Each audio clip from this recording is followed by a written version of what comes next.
इसलिए मैं कहता हूं कि उपदेशक के बात मत सुनो। उपदेशक से दुनिया भरा पड़ा है।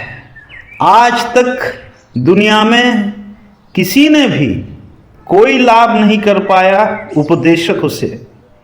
उपदेशक आज तक जितने उपदेश दिए वो सब बैठ के मालूम पड़ते हैं। सुनने में तो बड़ा अच्छा लगता है, परंतु सारे उपदेश व्यर्थ ही जाता है। तुम जरा सोचो, तुम्हारे जीवन में उपदेश कौन सा काम में लगा? अगर 2-4 काम में भी लगा, वो काम उल्टा बिगड़ गया। अगर उपदेश ना ही सुनते, शायद काम बन जाता। इसलिए उपदेशों से दुनिया भरा पड़ा है। उपदेशों की कोई कमी नहीं। दुनिया में अगर किसी भी विषय का अभाव हो जाए, परंतु उपदेश कभी नहीं घटेंगे।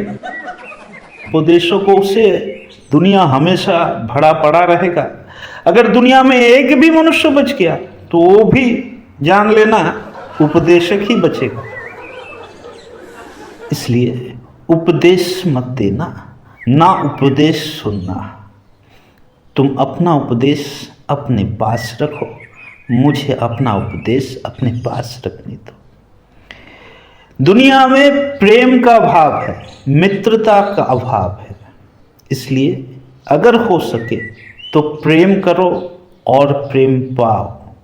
उपदेश से किसी का जीवन नहीं बढ़ता। उपदेश से किसी के जीवन में कभी कोई क्रांति नहीं आया।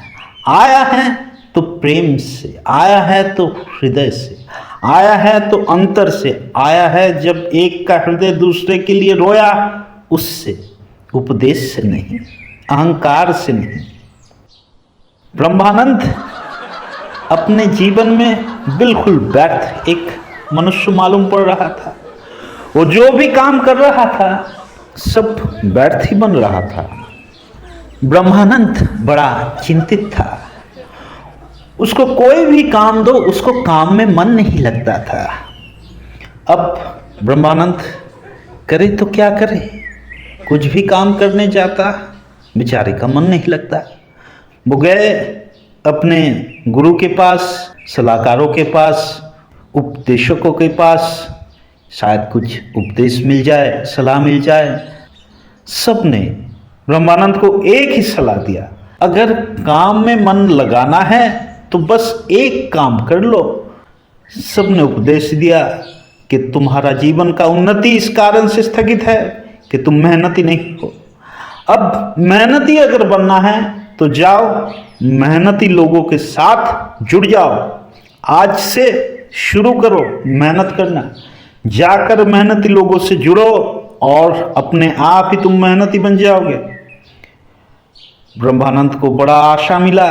ब्रह्मानंद गया और शहर की जितने भी मेहनती लोग थे, जितने भी सफल लोग थे, जितने भी कर्मठ लोग थे, जितने भी अपने क्षेत्र में महान लोग थे, इन सब लोगों के साथ रहना शुरू कर दिया। फिर जाकर कुछ दिन बीता और तुम हैरान रह जाओगे कि महीने के भीतर वहां पर जितने भी मेहनती लोग थे, अब उन लोगों को काम में मन नहीं लगता।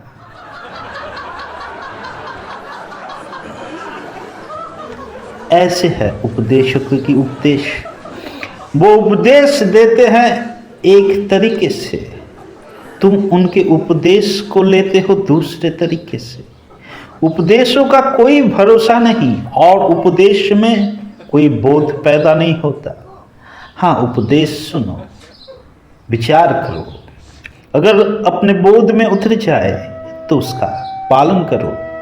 फिर हृदय में वो संगीत बन जाए तो उपदेश फिर उपदेश न रहता, उपदेश मित्रता बन जाता है, उपदेश जीवन का कला बन जाता है। फिर तुम उपदेश को उपदेश की तरफ पालन नहीं करते, उपदेश को अपने जीवन की शैली के जैसा, अपने जीवन की संगीत के जैसा तुम आगे बढ़ाते हो, फिर जीवन सुंदर